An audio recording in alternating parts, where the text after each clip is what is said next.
நான் பெருமைப்படுகிறேன். எனக்கு தெரிந்தவரை ஐரோப்பாவினுடைய ஆதிமொழி லத்தீன் என்று சொல்லுகிறார்கள். ஆனால் உலகத்திற்கே தாய்மொழியாக திகழக்கூடிய ஒரு மொழி எதுவென்று சொன்னால் அது தமிழ் மொழி மட்டும்தான் இருக்க முடியும். உலகத்தின் தாய்மொழி மட்டுமல்ல, 7108 மொழிகள் உலகத்திலே இருக்கிற பொழுது 10 மொழிகளுக்கும் கீழான மொழிகளைத்தான் செம்மொழி என்று அறிவித்தார்கள்.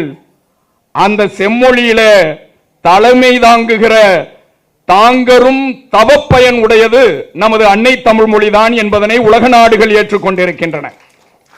யாதும் ஊரே யாவரும் கேளிர் என்று வரலாறு கண்விழிப்பதற்கு முன்பாகவே எல்லோரும் ஓர் குலம் எல்லோரும் ஓர் இனம் என்று மகாகவி பாரதி, எட்டயபுரத்து எழுச்சி கவிஞன் முண்டாசு கவிஞன் பாரதி சொல்வதற்கு முன்பாகவே 2000 ஆண்டுகளுக்கு முன்பாக யாதும் ஊரே யாவரும் கேளிர் என்று சொன்ன சிவகங்கை மாவட்டத்து கவிஞனை தந்த மொழி நமது தமிழ் மொழி என்பது பீடும் பெருமையுமாக சொல்லிக் கொள்ள முடியும்.